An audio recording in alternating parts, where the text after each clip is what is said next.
Estão vendo a tela, pessoal? Sim. Sim. Sim. Yes, sir. Beleza, maravilha. Bom, pessoal, o tema hoje tem bastante conteúdo para a gente ver. É uma aula que ela vai fundamentar aí outras aulas que virão adiante sobre o tema. Então vai ser uma aula que a gente vai tentar trazer conceitos para poder nos ajudar a tomar decisões naquilo que envolve esse tema, né? Então vai ter um tempo aí especificamente para falar sobre a sexualidade no casamento, por exemplo, né? Isso vai ser na próxima. E a gente vai ter também sobre a sexualidade e o mundo atual, e mais adiante sobre o voto de fidelidade, que é uma transição aí para outro tema. Tá? Então hoje não vai ser o único momento que a gente vai falar sobre isso. Então o tópico é sexualidade e espiritualidade, e a gente vai falar um pouco sobre a sexualidade e o solteiro também, no tempo que a gente tem aqui.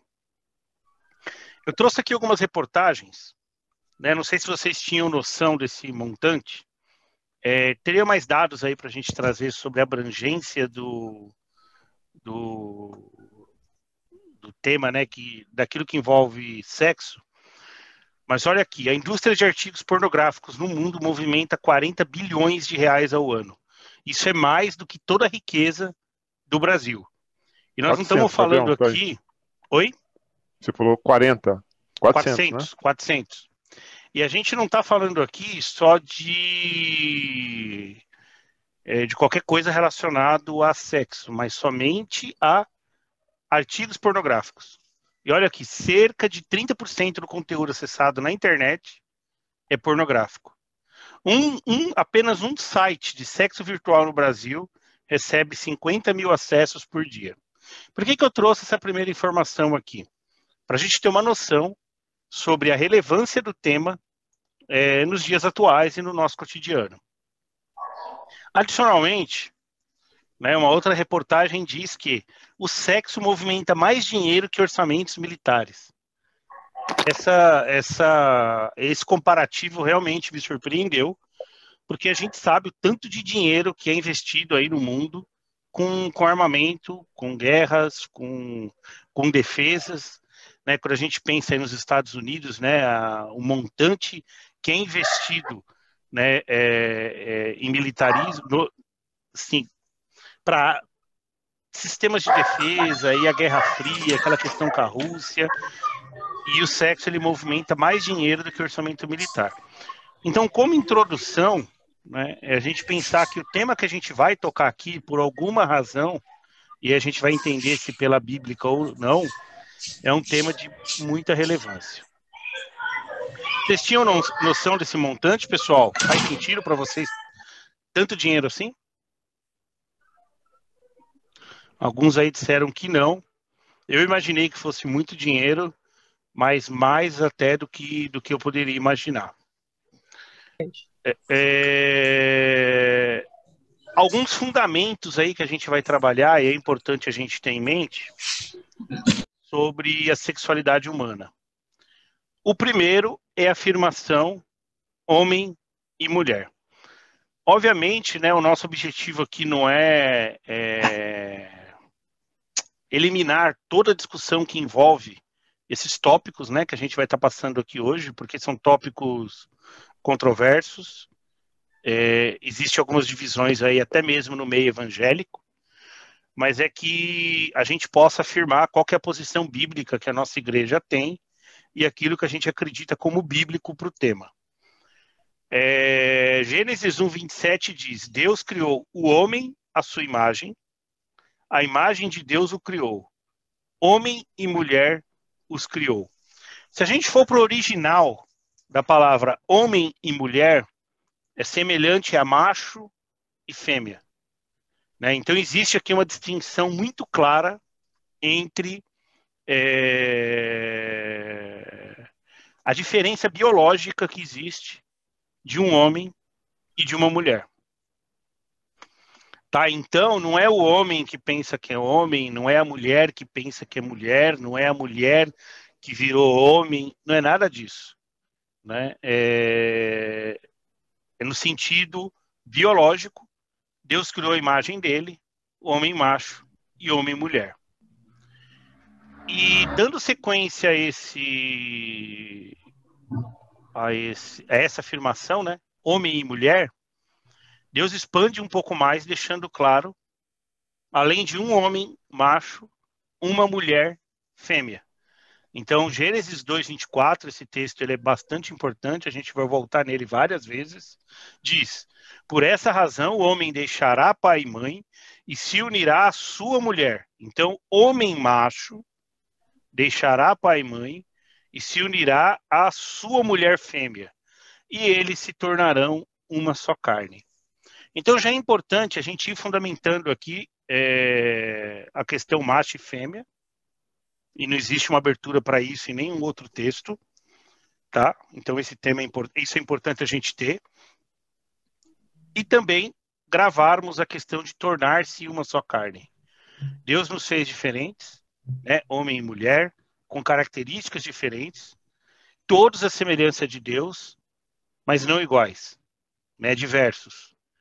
E o plano de Deus era que esse homem macho e essa mulher fêmea se unissem, né, numa união que ela vai além da união física e ela se torna também uma união espiritual, fazendo com que esses dois se tornassem como um novo corpo, um novo elemento, uma nova pessoa.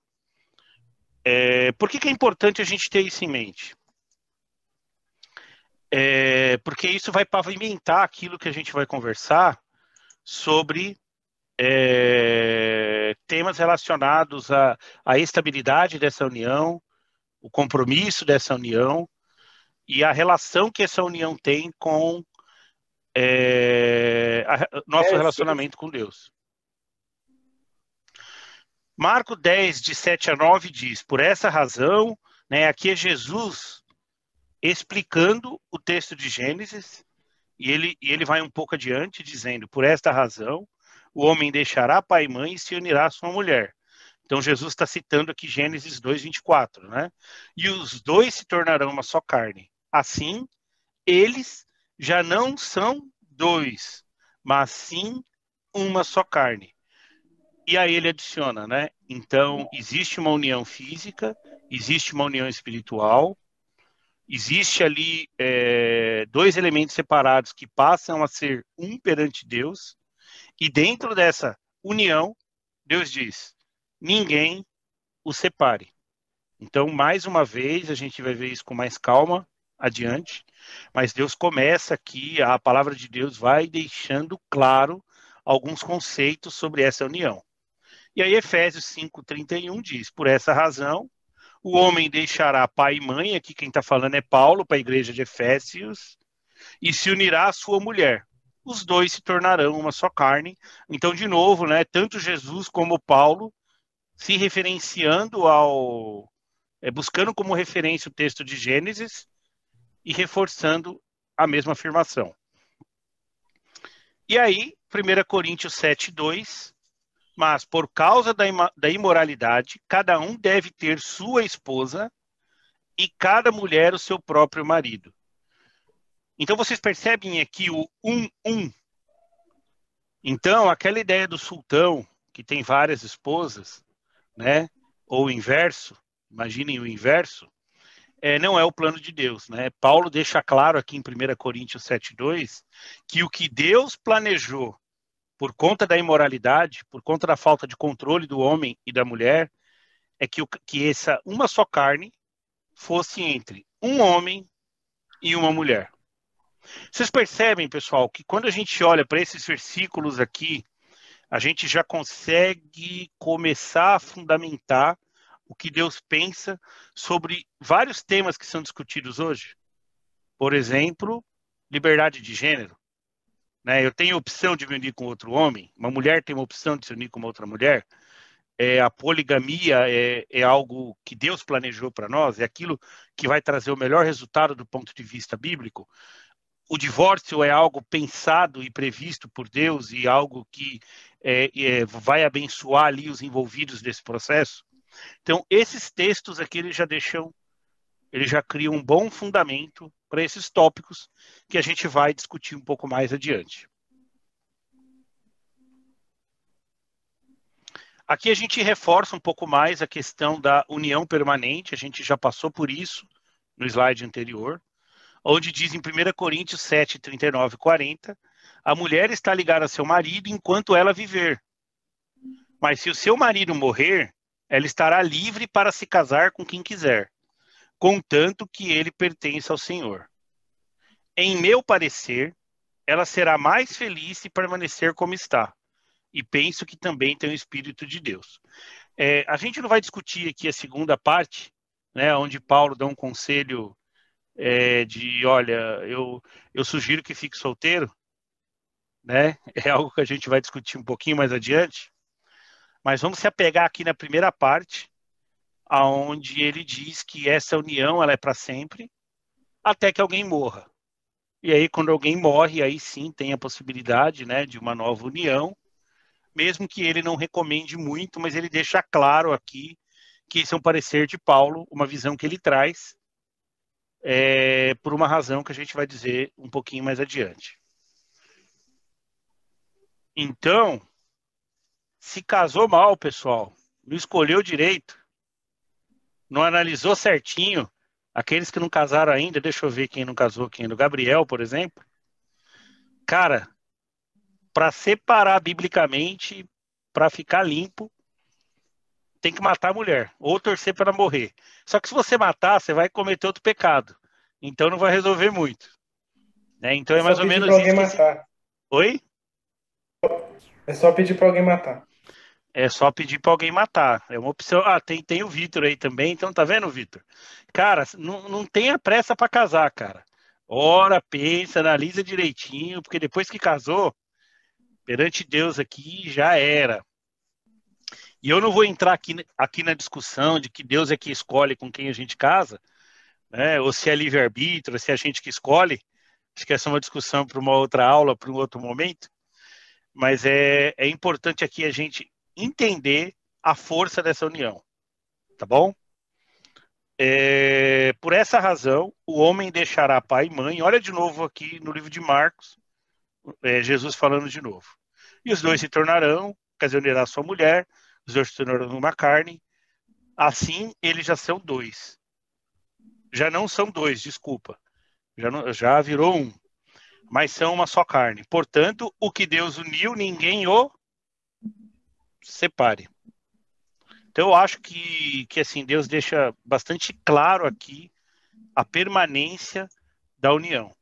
É claro, né, e não é aqui o tópico nosso, existe aí uma discussão um pouco mais aprofundada sobre a questão do divórcio. No próximo encontro, quando a gente estiver falando sobre o casamento, vai ter tempo da gente se aprofundar um pouco mais em relação a isso, mas o plano original de Deus e perfeito de Deus é uma união muito forte, espiritual e física, que dura para sempre. Tá bom?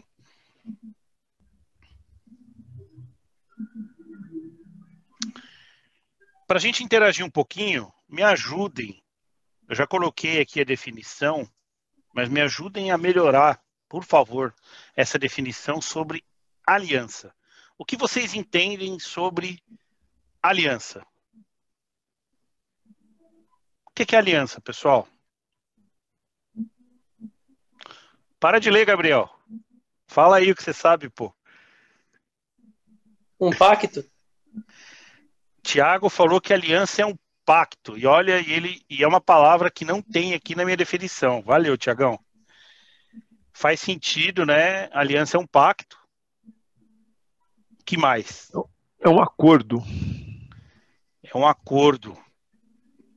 É um acordo fraco ou um acordo forte, Reginaldo?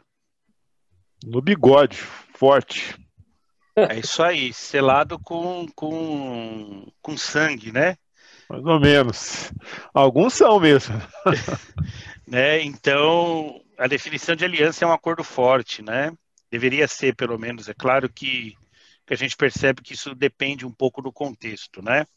A gente lendo aqui a definição, é um concerto, é um pacto, é um contrato ou convenção que solenemente se realizava entre homem e homem ou entre homem e Deus.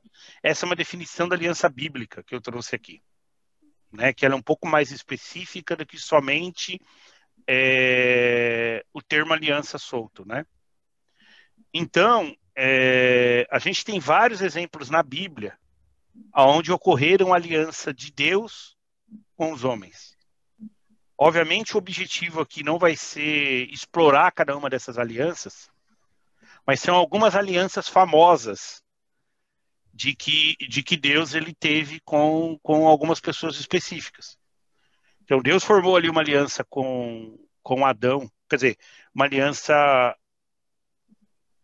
do Éden, que era ali quando ela dizia que, por exemplo, vai ter um jardim, e aquele jardim ele foi criado, e ali vai ter a presença do homem e dos animais, e a presença de Deus, e ele se manteria daquela maneira, desde que Adão, que é essa segunda aliança, não comesse do fruto que Deus disse que não era para comer, né? E aí Adão não conseguiu manter a aliança, como nós sabemos. Ele colocou a culpa na mulher, que a mulher colocou a culpa na cobra, mas no final das contas, quem não respeitou a aliança, que era o responsável do acordo com Deus, foi Adão. Então aquele acordo se quebrou. E aí tem várias outras alianças, né? Quando Deus disse que não destruiria mais a terra por dilúvio, quando Deus prometeu uma descendência para Abraão, né? Quando Deus prometeu que Moisés seria utilizado para um propósito específico, né? O papel que ele cumpriria ali de tirar o povo daquela situação de escravidão.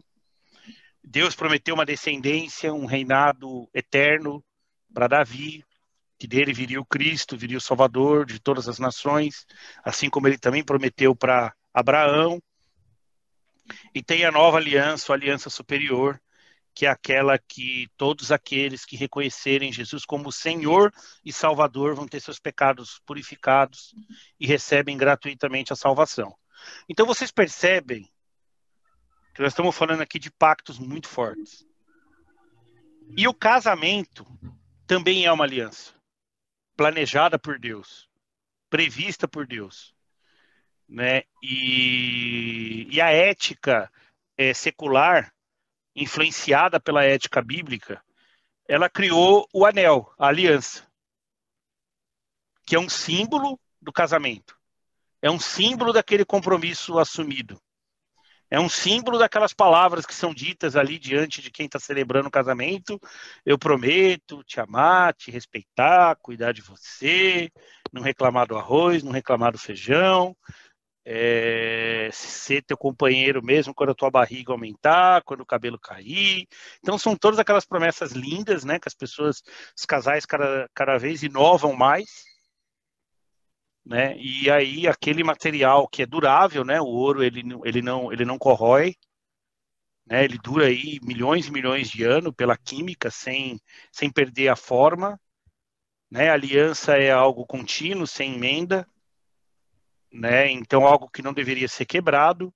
Então a ética secular trouxe a aliança como esse símbolo, né, de um acordo que é um acordo forte entre homem e mulher quando decide ali casar. Então eu trouxe esse exemplo para poder demonstrar aqui, né, a força dessa união e o plano de Deus para o casamento e para a sexualidade que envolve homem e mulher, que a gente vai entender um pouco mais daqui em diante. Pessoal, tá claro até aqui? Algum ponto, algum comentário? Enquanto não começou a ficar tenso, vocês podem falar. Daqui a pouquinho eu vou desligar o microfone e a gente engata a terceira e vai embora. Está claro, Fabião. Beleza, Reginaldo. Então vamos lá. Quem aqui já leu o livro de Cantares? Reginaldo já leu, Rogério já leu, Gabriel. Hoje o Vitor comentou comigo que Ricardo também, mais alguns, a Viviane. Eu já li também. Oi? Eu já li também algumas vezes. O Tiago. E aí, olha só, né, como a visão da gente às vezes é deturpada, né? Antes de eu me converter, eu já li a Bíblia. Eu tinha ali uma influência ali do meu pai, que também não era cristão, mas de que a Bíblia era uma coisa boa, né? Era algo a ser apreciado. Então eu me converti muito jovem, né? Tinha ali meus 13 anos, mais ou menos. Mas antes de eu me converter, eu estava lendo o livro de... Eu li o livro de Cantares, alguns trechos, e eu falei, gente, como é que esse negócio está na Bíblia? Né? Eu comecei a entender algumas coisas que estavam ali, e fora do contexto ali, eu achei meio pornográfico o que estava escrito ali, né? Essa foi o meu entendimento naquela época. E naquela época, pela minha ingenuidade, falta de conhecimento bíblico, talvez eu tinha aquela ideia, né, de que o sexo, de que esse assunto era algo que não combinava com espiritualidade, que não combinava com Bíblia. A Bíblia falava ali as regras que eu deveria seguir, o caminho que eu devia andar, que eu não podia mentir, tinha os 10 mandamentos, tinha o Salmo 119, mas a Bíblia entrando no detalhe, né, de temas íntimos, como tem no livro de Cantares, para mim foi uma surpresa. A gente não vai estudar o livro de Cantares, mas é importante entender, né, a gente já viu pelos versículos anteriores, né, e a gente vai reforçar isso, que o casamento foi pensado por Deus, que o sexo foi criado por Deus, que o sexo é bom, e que Deus, ele planejou o sexo para a vida do casal. A gente vai entender em que momento, né, que é uma bênção, e assim como o dinheiro pode ser uma bênção e uma maldição ao mesmo tempo, mas ele deixa aqui no livro de Cantares a sequência em que o sexo deve ser inserido na vida de um casal. Né? E a gente obedecer essa sequência aqui é bastante importante. Né? Começa por onde? A relação ela começa pela conquista, aquela atração, aquela coisa de a busca pela afinidade, que é o que leva, né, os casais aí a se decidir por casar. Não é o único elemento, mas é um dos elementos que estão presentes. O livro de Cantares, ele começa aí a partir do começo do livro, dos 3 primeiros capítulos, demonstrando esse processo de conquista entre o homem e a mulher. Aí eles decidem casar, a gente tem ali o casamento como segundo tópico e segundo passo, e logo após o casamento, o que acontece? A noite de núpcias. E é ali onde essa união, né, os dois se tornam uma só carne, e a união física ali, ela é consumada, e com isso, a união do casal. E o livro de Cantares deixa claro que essa noite de núpcias é algo muito bom, é algo de muito deleite, é algo para se aproveitar. E continua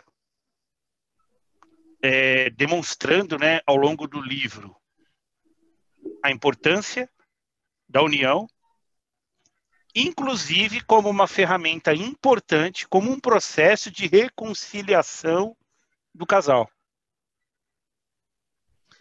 Então, o livro de Cantares, ele desenvolve, demonstrando que esse amor, né, que é claramente o amor eros, né, que é o sexo em si, porque no grego o amor ele tem várias definições, e aqui nesse trecho do livro ele é muito claro em dizer que é o amor eros. Ele é como se fosse um óleo utilizado numa engrenagem para lubrificar o funcionamento daquela engrenagem. Aqueles que conhecem um pouco de mecânica sabem que uma engrenagem, ela funcionando sem óleo, ela vai. Mas vai fazer ruído, vai ter desgaste, e vai ter uma hora que pode ser que não aguente e quebre. Né? E o livro de Cantares, ele define o amor eros, o sexo do casal, da mesma maneira. Como algo que lubrifica, algo que refrigera, algo que renova, até mesmo os conflitos que acontecem. Tá? Então é muito interessante a gente perceber a sequência que Deus colocou no livro de Cantares. A gente percebe aqui que o sexo ele não veio aqui no comecinho, quando o casal se encontrou na balada, ou quando eles estavam pensando em casar, ou com o vizinho, né? É ali, é aquela sequência. E aí o livro termina, né, com a sabedoria de Deus, deixando bem claro que o amor, ele é mais do que Eros. E aí o livro, ele expande o conceito de amor, falando daquele amor que constrói amizade, daquele amor que um se doa pelo outro, que um abre mão da sua vontade pelo outro, que um morre pelo outro, né? Que é o amor de uma maneira mais ampla, que deve envolver a relação de um casal. Então, o que o livro de Cantares nos ensina? O sexo faz parte, ele é fundamental, ele é muito importante, mas não é a única coisa. Então, aquela música lá, acho que é do Leandro Leonardo, se de dia a gente briga, de noite a gente se ama, não é isso? Porque as nossas, como é que é, diferenças se acabam na cama. Então, o poeta aqui, essa letra não é deles, eles só cantam, mas quem escreveu essa letra, de alguma certa forma, está se apropriando do poder, né, do amor eros, presente aqui no tópico 4. Provavelmente não tem essa sequência bíblica aqui, mas é mais ou menos essa ideia que ele se apropria. Tá bom? Então, dando sequência, pessoal, então, o livro de Cantares, vale a pena a leitura. Tentem ler com essa perspectiva que está aqui. Eu recebi uma tarefa uma vez, que eu acho que faz sentido, de ler em casal, marido e mulher juntos. Eu acho que é algo que pode ser interessante pelo conteúdo do livro. E aí a gente vê como o nosso Deus, ele é perfeito em permitir que qualquer tema seja tratado de maneira aberta, profunda, porque ele nos fez e faz parte do manual. Tá bom, pessoal? E aí, né, eu ia esquecendo de falar aqui, algumas definições que o capítulo 8 traz para o amor. Ele associa o amor como algo contínuo, né, o capítulo 8 de Cantares. Algo que transcende a paixão erótica. Óbvio que eu estou interpretando aqui um pouco do que o texto trouxe, né? Depois, quando vocês lerem, tentem procurar ter esse mesmo entendimento que eu tive aqui. Ele é forte, e aí vou repetir de novo, ele é tão forte quanto a morte, né? Então dá uma força enorme ali para o amor. Ele não pode ser comprado por preço algum, e aí o resultado disso aqui tudo junto é que ele é fiel e ele é permanente. Então olha que legal, tanto de coisa que a gente pode extrair aqui do livro de Cantares.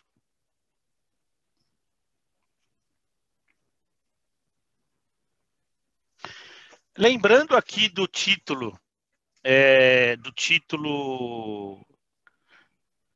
da nossa aula, que é Sexualidade e Espiritualidade, a gente vai começar a mergulhar um pouquinho mais nisso agora, mas eu queria só trazer aqui um exemplo, ele chega a ser quase uma piada, né? O pastor Paulo, a gente é amigo desde antes dele casar, né? E a gente era jovens ali na igreja, e tinha um amigo em comum nosso, não sei, os mais antigos aqui vão conhecer, Dirceu vai conhecer com certeza, o Israel. Quem conheceu Israel sabe que era uma figura, muitas vezes ali bem impulsivão e cheio de emoção no que fazia e no que falava. E ele, como um bom servo, alguém que sempre gostava de ajudar, depois do casamento, ali, depois da festa, ele foi levar o pastor Paulo para o hotel onde ele ia passar lá a noite de núpcias. E aí ele chegou no hotel, em vez de deixar o pastor na recepção, pegou as coisinhas lá, as malinhas, o lanche lá que levaram da final de festa, subiu junto com o pastor Paulo para o quarto, e com a esposa ali recém-casados, a Vanessa. Chegaram lá no quarto, ele entrou junto com eles no quarto, ficou aquele climão, um olhando para a cara do outro, tipo, meu, cai fora.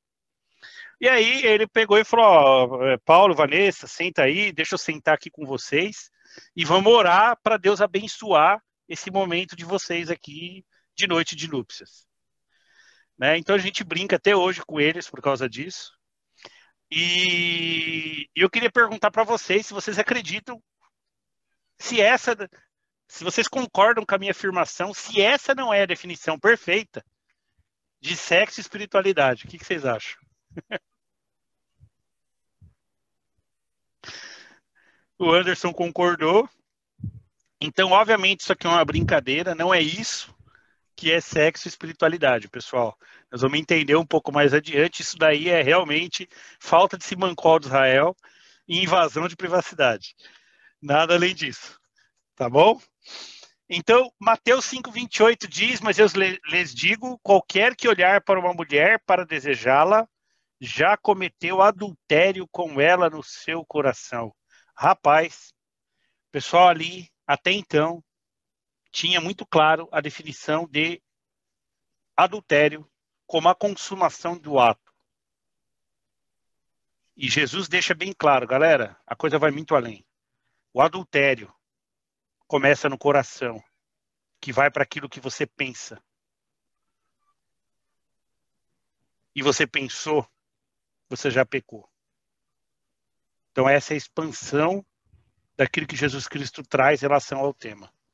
E aí Filipenses 4:8, finalmente, irmãos, tudo que for verdadeiro, tudo que for nobre, tudo que for correto, tudo que for puro, tudo que for amável, tudo que for de boa fama, se existir algo de excelente ou digno de louvor, pensem nessas coisas. A gente vai explorar isso mais adiante também, mas se Mateus 5,28 diz o que não deve estar no nosso pensamento, Filipenses 4,8 diz o que deve estar no nosso pensamento. E aqui a gente poderia entrar numa discussão longa, mas eu queria deixar aqui um ponto só importante para a gente seguir, que é o seguinte: não adianta a gente querer bloquear o nosso pensamento de dizer eu não vou pensar o que eu não devo. Porque a Bíblia ensina que esse tipo de quase que uma autoflagelação ou a tentativa de um bloqueio de pensamento é impossível. Vai além daquilo que o homem pode. Puxa, então estamos perdidos. Então quer dizer que a gente vai pensar o que não deve o tempo inteiro. Não. A Bíblia ela ensina que a única maneira de não pensar no que não devemos é pensar no que devemos. E aquilo que a gente pensa é influenciado por aquilo que está no nosso coração e pelas práticas que a gente tem. Então, se a gente ama Deus, se a gente ora, se a gente lê a Bíblia, se a gente pratica o bem, se a gente ocupa o nosso tempo fazendo o que é bom, nós vamos pensar o que é bom. E aí também nós vamos explorar esse tópico daqui a pouquinho, mas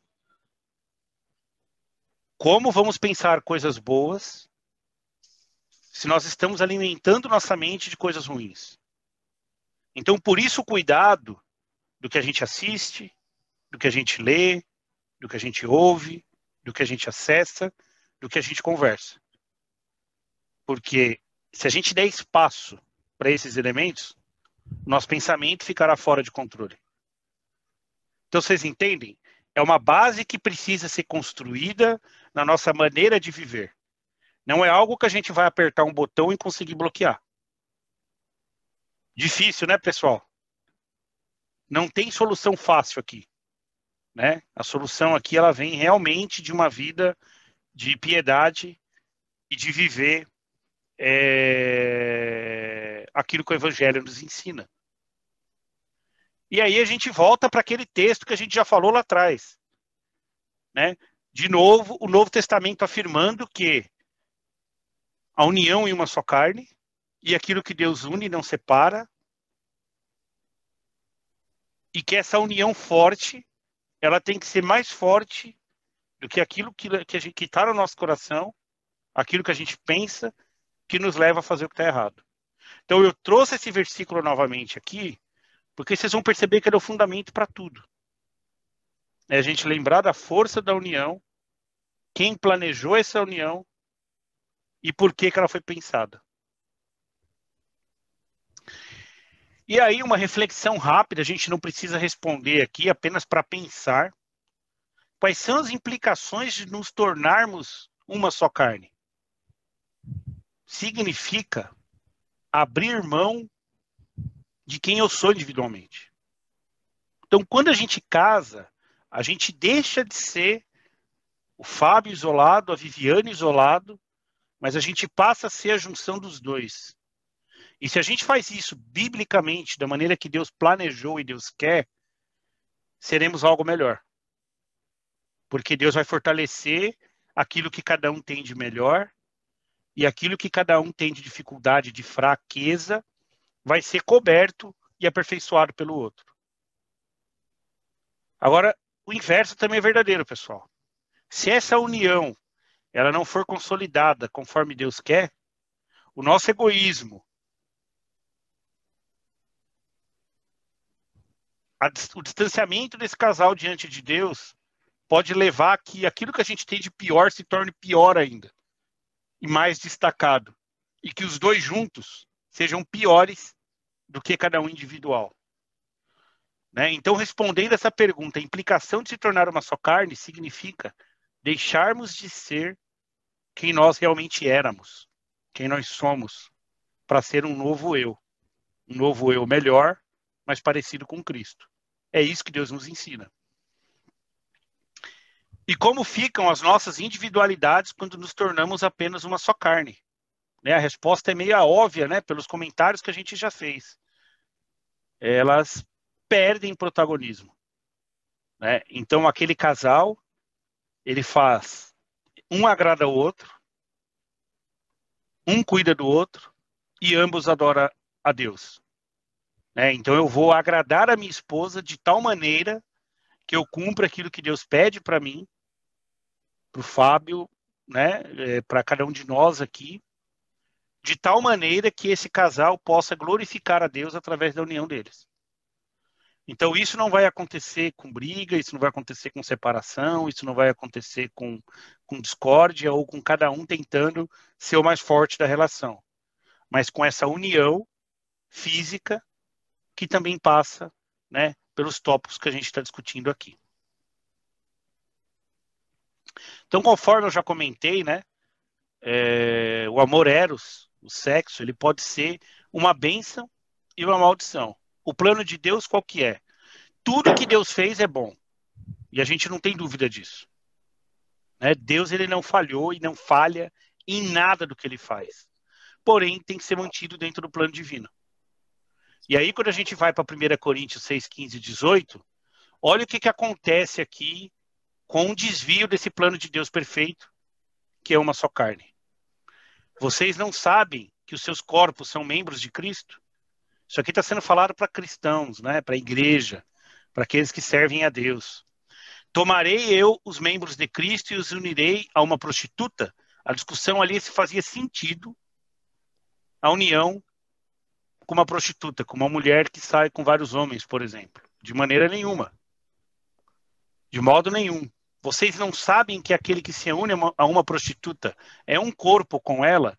Pessoal, quando a gente começa a perceber a força da união, que é o sexo, que é quando dois se tornam uma só carne, fica claro, né, como não faz sentido nenhum a gente se unir com alguém que não seja nossa esposa. Pois, como está escrito, os dois serão uma só carne. Né? Então ele volta para aquele texto e explica que, gente, essa união ela é muito forte. Mas aquele que se une ao Senhor é um espírito com ele. Fujam da imoralidade sexual.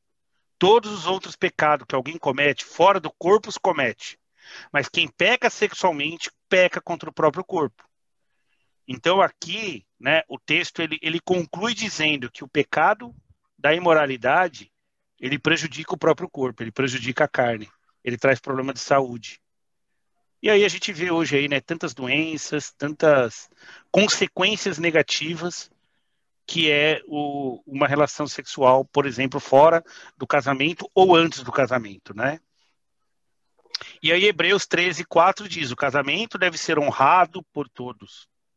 Né? Então é uma questão de honra, é algo que deve ser ali mantido. O leito conjugal conservado puro. O sentido de puro aqui é sem mancha, é não contaminado, né? É sem ninguém ali. Pois Deus julgará os imorais e os adúlteros.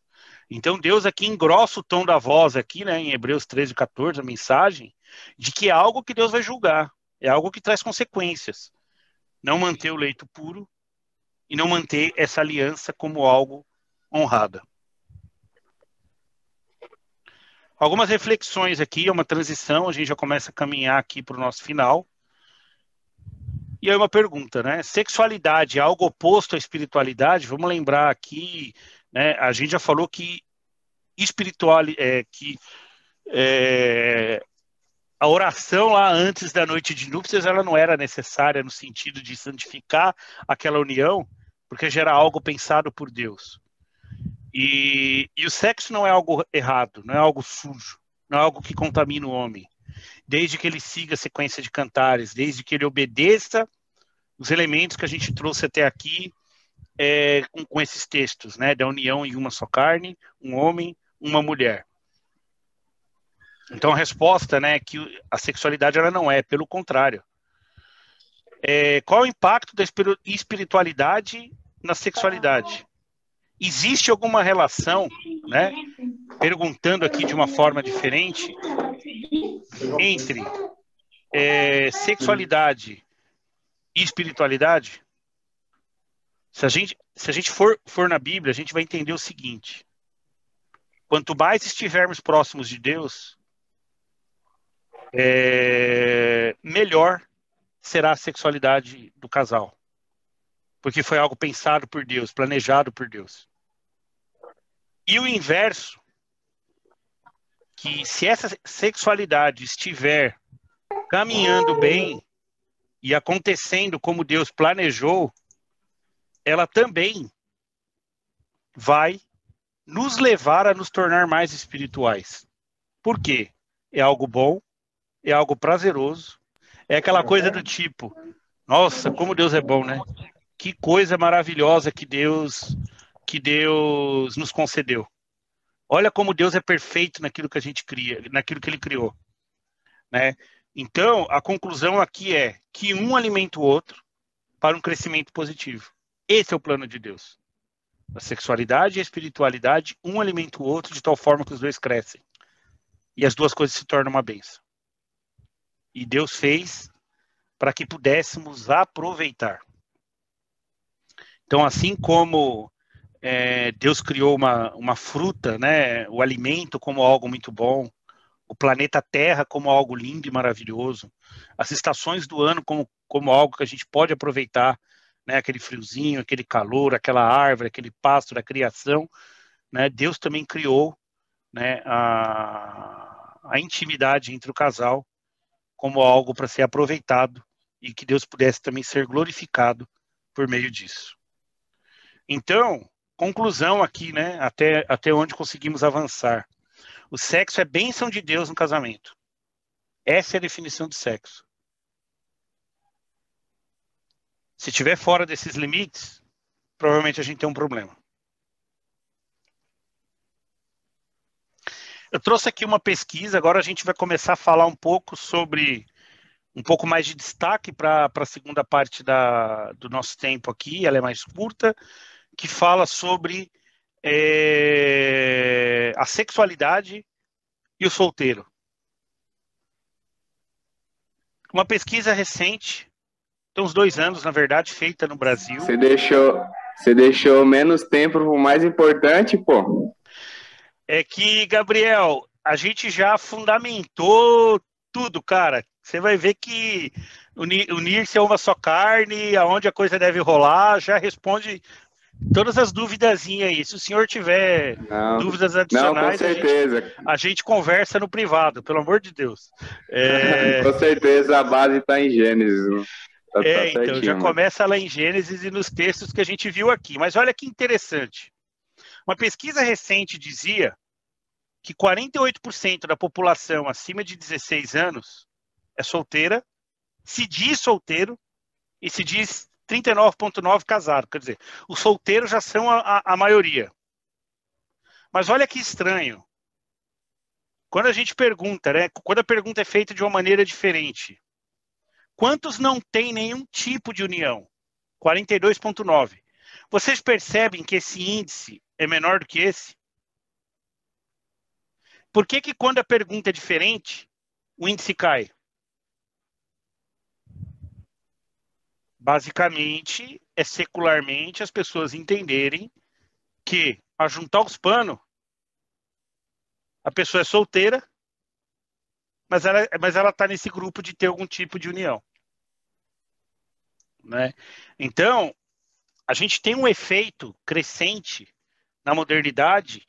Isso também vai ser falado com bastante profundidade aí numa das aulas, que os jovens eles demoram cada vez mais para casar, né? Demora, tá casando, a galera tá casando depois dos 30 quase aí. E existe ali a juntar os panos, morar junto, o tamo junto,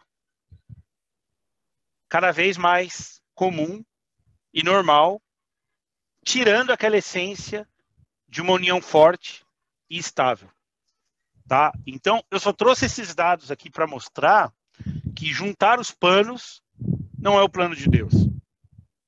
Né? E a sexualidade, né, dentro desses dados aqui, a gente tem cada vez menos gente casada, porque aumentou a união estável, aumentou o divórcio e aumentou a idade de casamento. Então isso leva a uma população crescente de solteiros, que é para quem a gente está trazendo aqui esse tema, e já uma reflexão imediata se esse é o plano de Deus. Que a gente demore para casar, que a gente separe, que a gente tenha união estável. A gente já sabe que não. Então, alguns problemas, né, em relação à sexualidade antes do casamento. Primeiro, negar que ela existe. Ela está presente. Deus criou o solteiro, e o solteiro, muitas vezes, ele vai ter ali o desejo, né? Então, 2 erros aí que a gente precisa evitar quando a gente olha para a perspectiva bíblica. A primeira é a alienação. Né? Existem algumas culturas, algumas famílias, uma linha bíblica, quer dizer, uma linha de algumas igrejas aí, né? Um pensamento ideológico de que não se fala, não se orienta. E aí tá aquele negócio pegando internamente, mas o assunto ele não é discutido, ele não é falado, ele não é ensinado, e aí a coisa pega. E vida dupla, que é aquela questão de o cidadão tá pecando, mas ele vive como se tivesse tudo bem, porque é algo que não é colocado na mesa para discutir, para tratar, para cobrar, para ser acompanhado.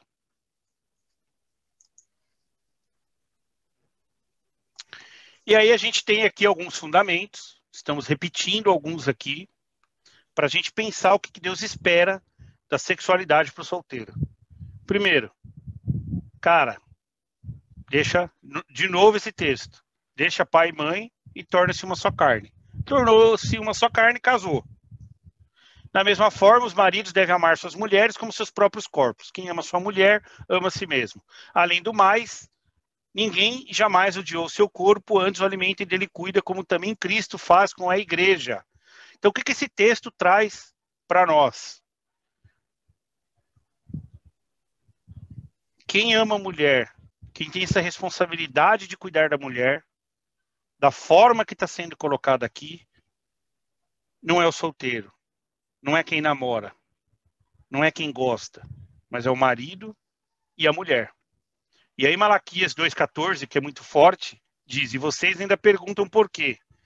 É porque o Senhor é testemunha entre você e a mulher da sua mocidade, pois você não cumpriu a sua promessa de fidelidade, embora ela fosse sua companheira, a mulher do seu acordo matrimonial.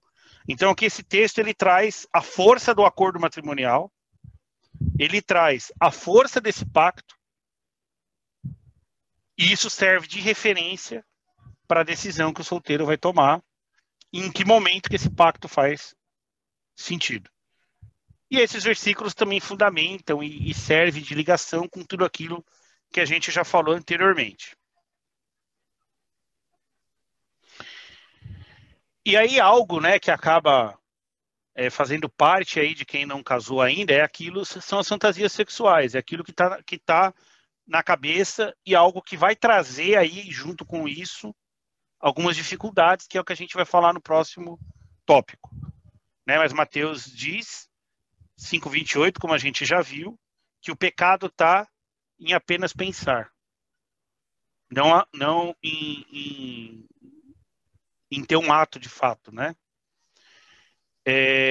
Então, por conta disso, né, isso vale para casados, mas tem aqui uma orientação direta para quem é solteiro, o cuidado com o incentivo. Porque assim eu lhes digo e no Senhor insisto, que não vivam mais como gentios, que vivem na futilidade dos seus pensamentos. Então, isso aqui está sendo dito para a igreja de Efésios, crentes que estavam com pensamentos fúteis, pensamento sem sentido, pensamento que não agrega, pensamento que não agrada a Deus.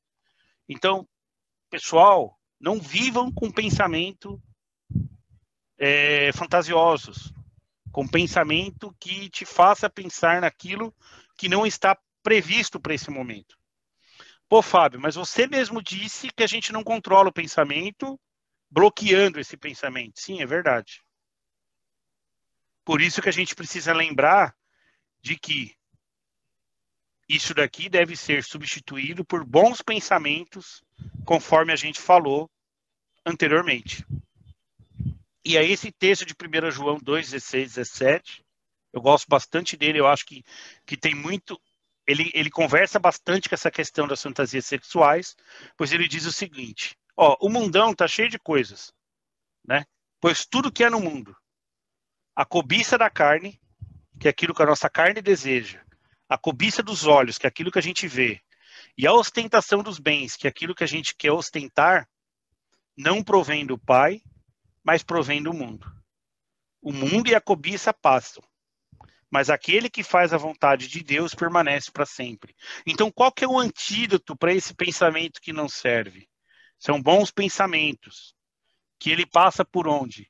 Numa luta contra a carne, numa luta contra o que a gente vê, alimentando de coisas boas, de coisas que agradam a Deus, de práticas que nos fortalece e nos leva para próximo de Deus. E aí o que Jó disse sobre o tema aqui? Fiz acordo com os meus olhos de não olhar com cobiça para as moças. Então essa é uma decisão, né? São coisas que todo jovem precisa ter para não encarar, não ter dificuldades com algumas dificuldades que a gente vai falar aqui adiante.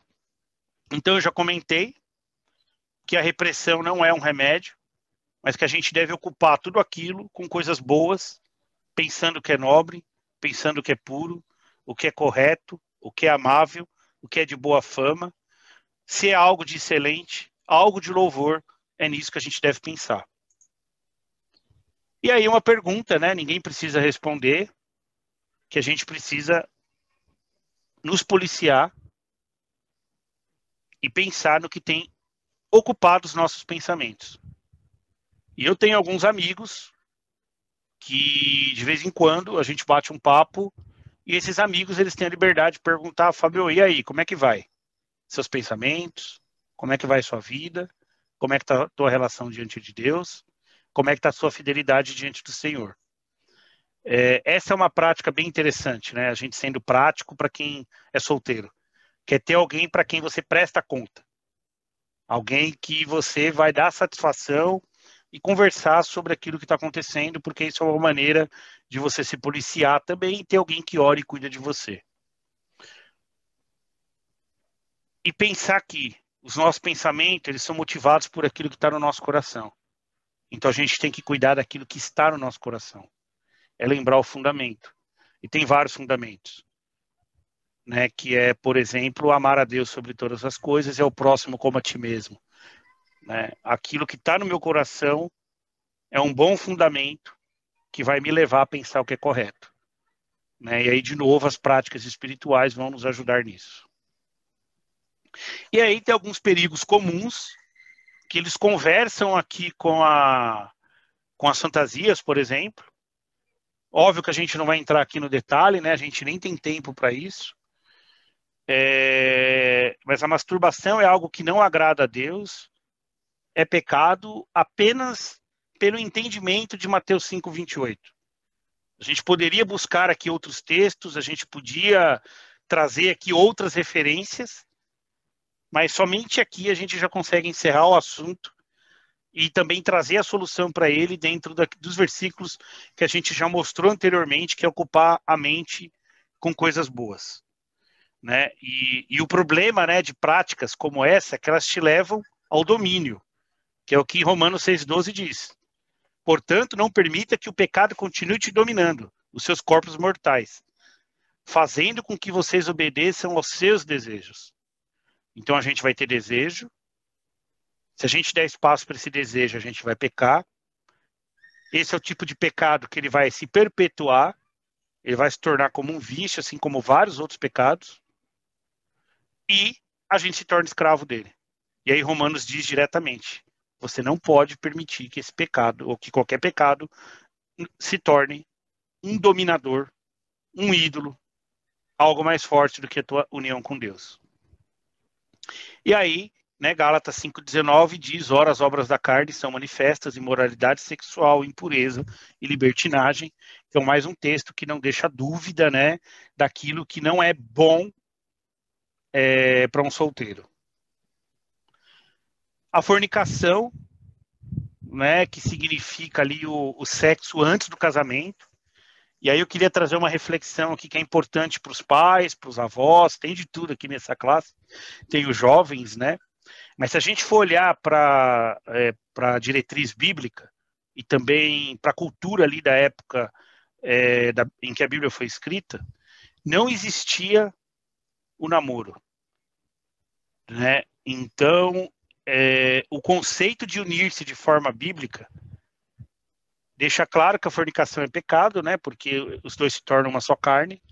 Então, o sexo antes do casamento não faz sentido, porque não é aliança completa. O pacto não está sendo feito ali. E a Bíblia diz em Salmo 119:1, guardei no coração a tua palavra para não pecar contra ti. Então, uma das maneiras, né, da gente também não cair nesse pecado é lembrando aquilo que Deus ensina, o que é certo, o que é errado, e as coisas de Deus que devem estar presentes. Fábio, Pode falar, Gabriel. eu tenho uma dúvida, cara.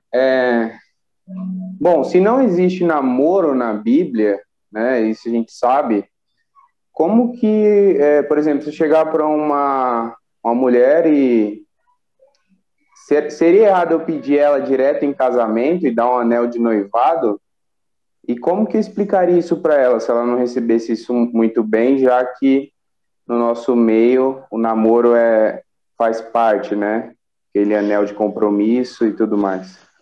Gabriel, a gente estudando um pouco a história da igreja ali, o primeiro século, como é que esse processo acontecia?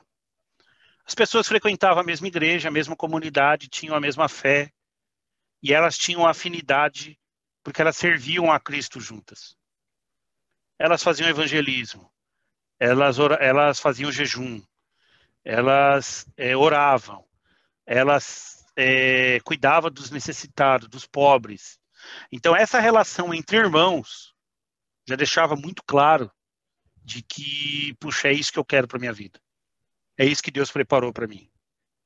E aí existia, assim, um tempo entre, olha, casa comigo e vamos casar, que já era como se fosse um noivado hoje, mas que já era um caminho praticamente sem volta. Era muito difícil, um noivado não ir adiante. Então, o que muda, né, para hoje? E é aí que está o grande perigo, né, que aí é a grande pergunta, né? Por que namorar? É a primeira pergunta. Quando eu tinha 15 anos, eu queria namorar porque eu via todo mundo namorando. Eu queria beijar na boca. Eu queria abraçar apertado. Porque aquilo satisfazia meu ego. Agora, esse era o plano de Deus? Não namorei, né? E aí algumas perguntas, né, que a gente deve se fazer, né? Então, por que namorar? O namorar não é para satisfazer nenhum desses desejos e nenhuma dessas vontades que eu coloquei aqui. Não é porque todo mundo namora. É porque eu vejo que aquele cidadão, aquela cidadoa, eles combinam com aquilo que eu tenho de perspectiva e eu tenho condições de, em breve, casar. Como é que um cara de 15 anos, que não trabalha, depende dos pais, não tem dinheiro nem para pegar busão, Para que o cara vai namorar se ele não tem condição nenhuma de pensar em casamento nos próximos 10 anos, talvez? Né? Então, esse é o erro do conceito de namoro que leva as pessoas a fornicarem. O cara quer aproveitar de algo que não é para aquele momento. Agora, gente, é difícil falar isso assim, a gente tem que ter entender biblicamente que a minha vontade, ela fica depois daquilo que Deus planejou para nós.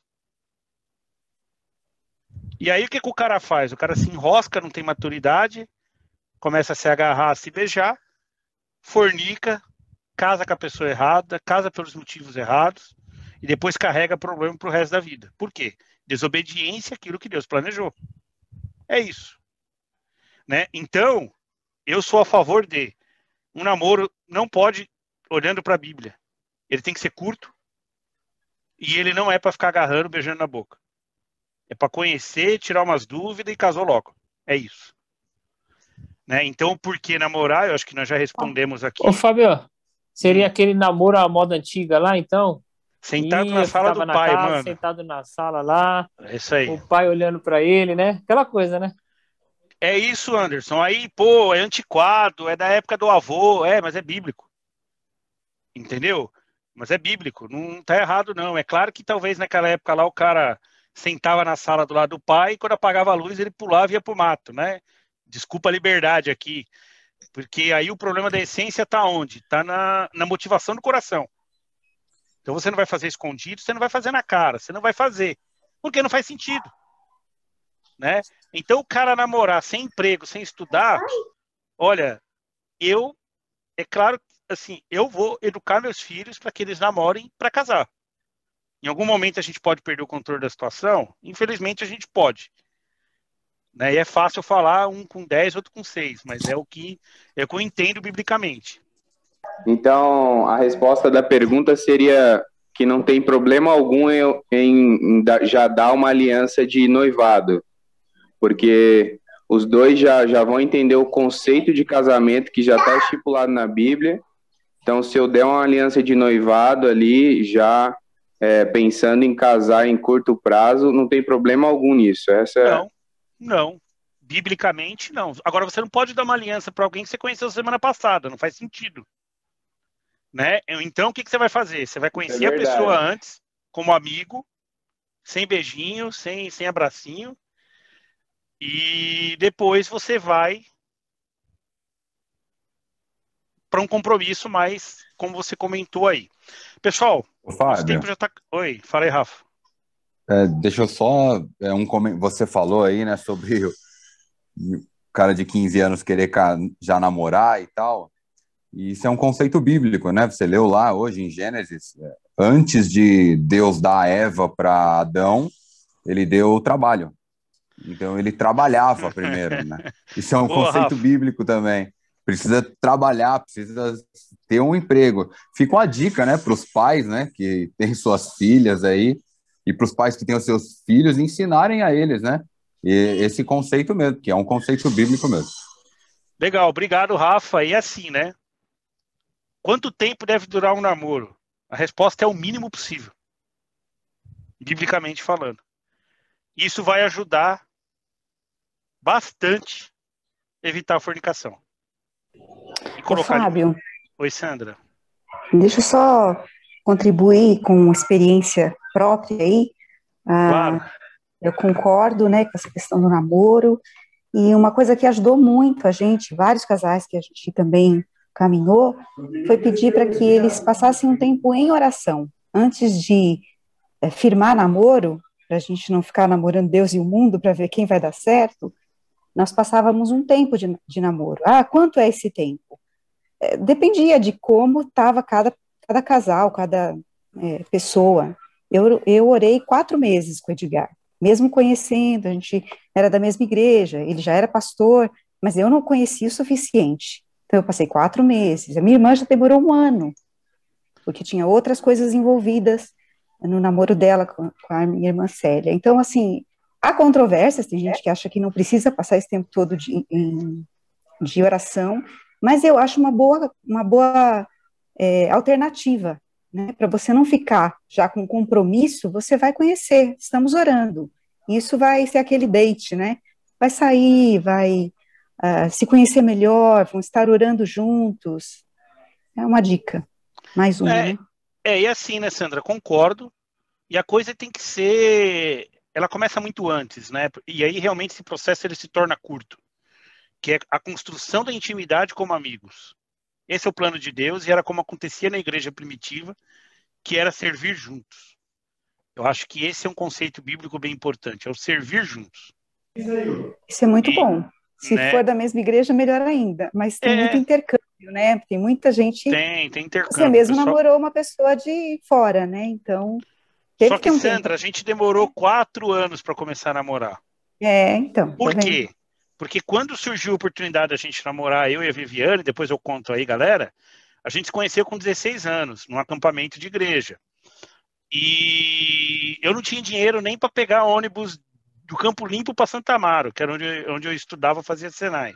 Como é que eu ia para São José dos Campos namorar a dona Viviane? Fiquei puto, queria namorar, mas aí conversando com irmãos, tal, orando, entendi com os meus pais que não era o momento. Com 20 anos, Deus permitiu que eu namorasse com ela. E aí, casamos. Foi minha única namorada. Até porque eu não consegui outra porque eu era muito feio. A estatística é maior para intercâmbio, viu? Meus amigos aí que têm casado, normalmente a galera tem casado com pessoas de outra igreja. Bom, depois, em outro momento, a gente conversa sobre isso, né? Mas é porque, normalmente, quem está na outra igreja não conhece os podres e aí é enganado. Eu acho que é mais ou menos por isso. E aí é mais fácil você dar um chapéu em quem está distante. É quase isso mesmo. Não, eu tô brincando, pessoal. Tá complicando a gente, Sandra. Ninguém da igreja quis, aí você tem que buscar em outro lugar, porque ali já está queimado, né? Então... Não é isso, gente. Depois a gente conversa sobre esse tema, porque meu tempo aqui já acabou. Vamos terminar aqui com a conclusão, tá bom? Então vamos relembrar o que a gente falou aqui até agora. Deus planejou o casamento para um homem macho e uma mulher fêmea. O casamento é uma união permanente. Segundo o livro de Cantares, o amor eros é bom e reservado ao casamento. E o amor entre casais vai muito além do amor eros, né? Que tem as outras definições de amor aí. A individualidade deve dar lugar à união bíblica, que é uma só carne, é os dois melhor que um. O adultério / impureza sexual estão fora do plano de Deus para o casamento. A sexualidade dentro dos planos de Deus reforça a espiritualidade e vice-versa. Então é bom. Aproveitem, pessoal. Aqueles que estão casados, tudo certinho aí, né? Enquanto Deus der saúde, aproveita porque foi Deus que planejou. A redução de casamentos pode ser um indicativo de aumento da individualidade, falta de compromisso e perda da perspectiva bíblica para a força dessa aliança. E isso não é para a igreja, galera. Eu continuo achando que, tudo bem, né, o Rafa comentou aí que tem que trabalhar, mas não precisa ser PhD, galera. Entendeu? Hoje o que a galera está fazendo? Faz faculdade, começa a trabalhar, vira coordenador, gerente, faz pós-graduação, mestrado, doutorado e aí casa. Com 2 casas e, assim, eu estou exagerando e estou brincando. Mas o pessoal vai tentando resolver a vida individualmente, ter uma estabilidade tal individualmente, e aí o tempo passa demais. Deus pode abençoar o casal se existe ali obediência aos conceitos bíblicos, que é a vontade de trabalhar, a vontade de servir, a fidelidade a Deus. Então, eu sou defensor, olhando para a Bíblia, que casar tarde não é bom.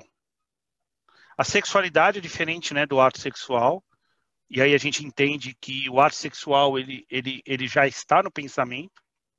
Uma só carne e a força do pacto são elementos que devem direcionar a perspectiva sobre o sexo aos solteiros. Isso tira o solteiro de muitas armadilhas.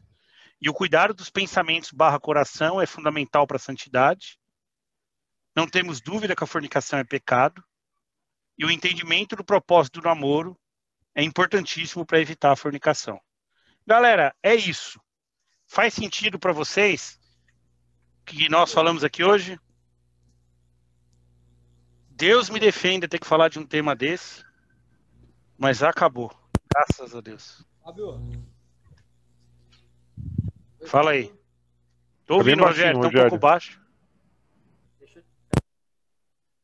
Agora Oi, gente, estão me ouvindo?